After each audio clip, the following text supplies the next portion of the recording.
오늘은 국선 케이블 준법 정비 제안서에 대해서 설명을 드리겠습니다. 소재로는 국선 케이블의 공동 설치 및 국선 인입 배관 매설 공사가 되겠습니다. 이 제안은 금년 2월 9일 날 통신사 연합회에서 통신사업자들 앞에서 설명한 내용입니다. 이거를 여러분들 앞에 공개하고자 이걸 찍게 됐습니다. 제가 제안하는 방법은 두 가지 장점을 가집니다. 그 첫 번째 장점은 그 두 가지 특징인데, 하나는 국선 케이블을 공동 설치하자는 겁니다. 기존의 방법은 한전 전주 및 통신 전주에 각자 다른 장소에 설치된 각자 독자적인 분배기에서 국선 케이블이 분기되고 독자적인 경로로 건축물로 인입되는 방법입니다. 제 제안 방법은 인입 전주에 공동 전주함을 설치하고 거기에 모아진 국선들을 하나의 통합 케이블로 모아서 법정 경로를 따라서 건축물의 국선 단자함 또는 5개 분배함으로 인입하는 방법입니다. 그리고 통합 케이블 내 각 사업자의 국선들은 색상을 달리해서 구분하면 됩니다. 이렇게 하면 뭐가 좋으냐? 모든 방송통신사의 국선들이 공동 전주함, 국선 단자함 또는 5개 분배함에 모아지는 구조가 되기 때문에 이용자가 향후에 방송통신사업자를 교체한다고 해도 국선을 재설치할 필요가 없습니다. 때문에 재난립에 우리가 없고 또 기존에 설치된 폐선들을 용이하게 철거할 수 있는 장점을 가집니다. 두 번째, 국선 인입 배관의 매설 공사에 대해서 말씀드리겠습니다. 기존의 방법은 대지경계에서 인입 전주까지 이어지는 경로에 도로 포장층을 트렌치를 굴착하고 그 다음에 국선 인입 배관을 매설한 후에 다시 되메우기 방식으로 하는 방법입니다.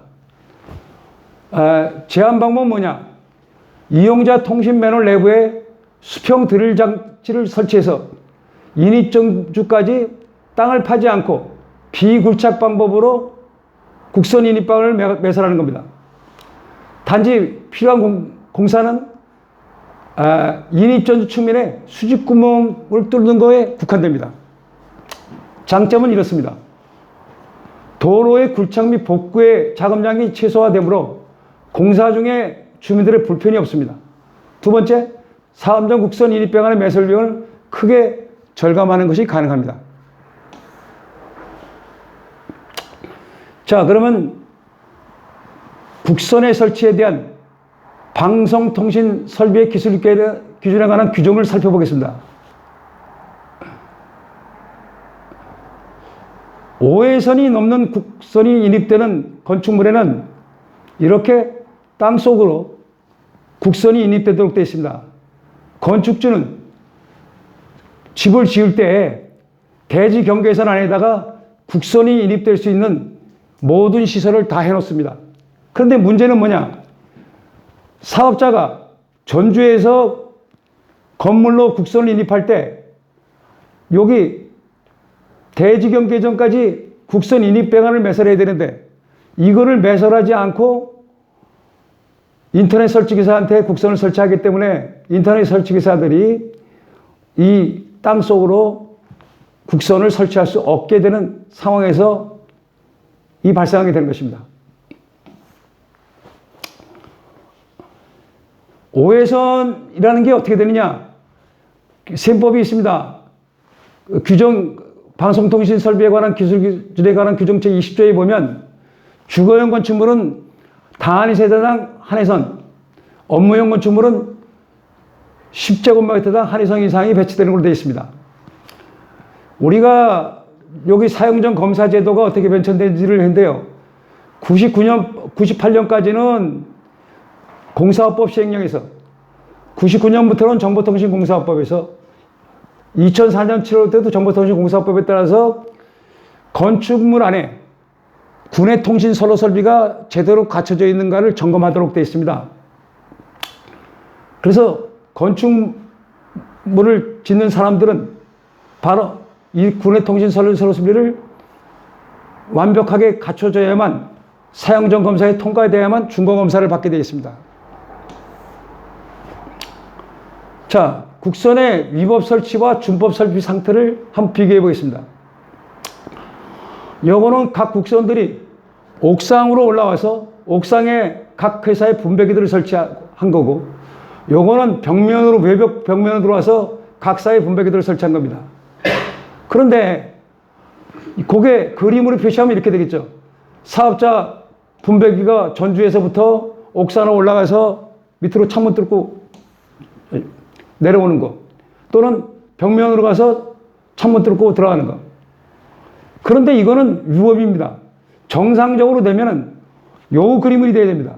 즉, 땅 속으로 들어와서 국선 단잠으로 들어가서 국선 단잠에 있는 군의 배관을 통해서 각 실로 넘어가야 된다. 그렇게 되면 어떤 상태가 되냐? 요 상태가 됩니다. 외벽면에 이렇게 지저분한 것이 보이지 말아야 되고, 옥상에도 지저분한 분배기가 보이지 말아야지 정상입니다. 그러니까 지금 바로 통신선이 어지럽게 난립되는 것은 바로 국선이 위법하게 설치되어 있기 때문에 그런 것이고, 이 국선이 법에 따라서 설치가 되면 건축물 주변을 어지럽게 하는 통신선이 안 보이게 되는 겁니다. 자, 위법 설치 상태에 대해서 한번 살펴보죠. 지금의 설치 상태가 이렇습니다. 벽에 각 회사의 분배기들이 주렁주렁 걸려있고 창문을 뚫고 들어갑니다. 창문을 뚫고 들어가서 실내에 선이 이렇게 쭉 늘어집니다. 원래 이렇게 통신단자가 있는 선이 있어서 여기 통신단자에서 이걸 뽑아 쓰게 게 정상인데도 불구하고 사업자들이 통신잔대를 이용하지 않고 이렇게 창문을 뚫고 들어갔습니다. 그것을 사진을 찍어놓은 게 이렇습니다. 상태는 이렇습니다. 한쪽 도로변에 한전전주가 있고 한쪽 도로변에 통신전주가 있으면 서로 엇갈리는 방향으로 길 건너 통신선이 마구잡이로 들어가서 건축물로 들어갑니다. 그렇기 때문에 이렇게 아주 어지러운 상태가 골목길이 형성되고 있는 겁니다. 자, 이것이 정상적으로 되면 어떻게 되냐? 이렇게 되어야 됩니다. 전주에 있는 인입배관에서 또는 건물 측면에 있는 인입배관에서 국선 단자임이나 장치함으로 들어가서 여기서 접속이 돼야 되고, 그러면 실내에 대개 보면 전기 소켓 옆에 통신 단자가 있습니다. 통신 단자에서 연결했으면 되는 겁니다. 그러면 실내도 깨끗하고 건축물 주변도 깨끗하게 되는 거죠. 이거를 전체적인 그림으로 그리면 이렇습니다. 자, 이 전주에서 땅속으로 들어와서 국선 단자함을 해서 각 실내로 배분되고 각 실내로 배분되어야 되는 겁니다. 이것이 정상입니다. 자, 그 정상적인 준법을 하기 위해서 어떻게 하는 게 좋으냐?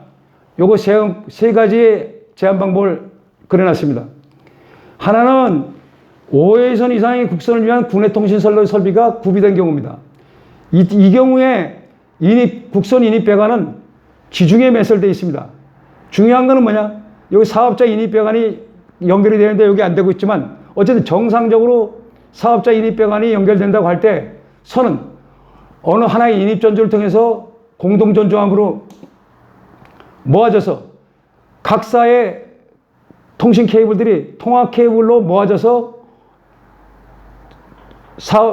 인입배관을 통해서 국선 단자로 들어가고, 국선 단자에서 각 세대와 연결된 부분하고 접속이 되면 각 세대에 있는 통신 단자로 연결이 되는 겁니다. 이렇게 되면 건물 주변이 상당히 깨끗해집니다.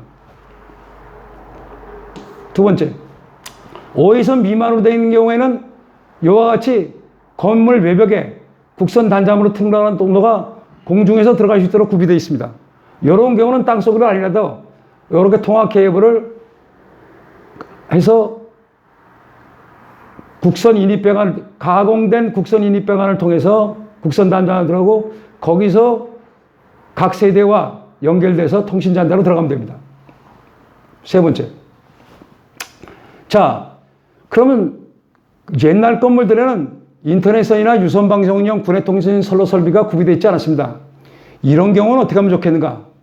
5개 분배함 하나 별도로 설치해가지고 마찬가지로 공중으로 해서 5개 분배함으로 들어가서 거기서 각 세대로 분배하게 하면 그러면 5개 분배함의 모든 통신 사업자들의 국선이 모아지기 때문에 국선이 바뀐다 하더라도 여기서 서로 잭만 바꿔주면 되니까 다시 재설치할 필요가 없고 재난이 될 우려가 없어집니다.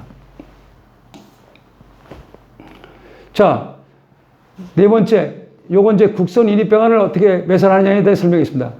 기존에 이렇게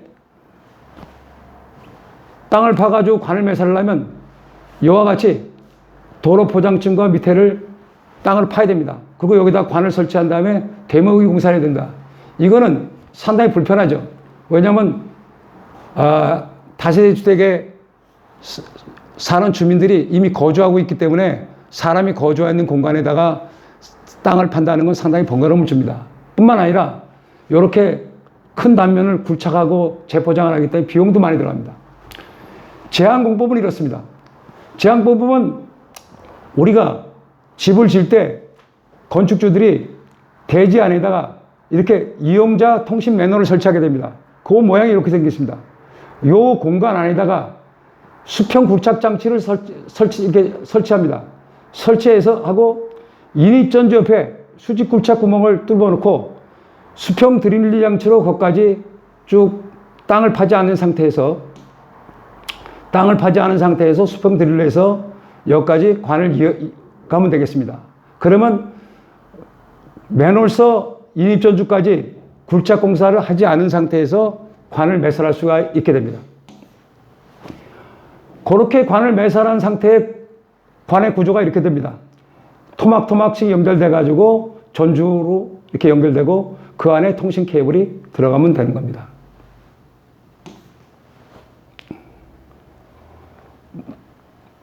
요거는 이제 제가 정비 제한 공사를 했으면 좋겠다고 하는 그 지역의 도면인데, 지도인데, 여기 색깔을 표시한 게 다 1999년도 이후에 건축이 된 겁니다. 그래서 사용전 검사를 다 실시한 겁니다.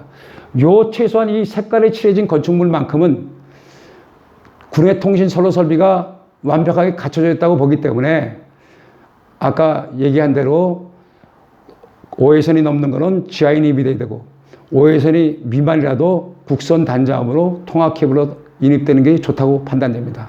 그러니까 제가 2월 9일 날 통신사업자연합회에서 통신사분들한테 이 지역에 대해서 우리가 시범공사를 한번 실시하고자 한번 제안을 했던 사안이 있습니다. 그분들이 어떻게 받아들일지는 향후에 지켜볼 사항입니다. 이상입니다.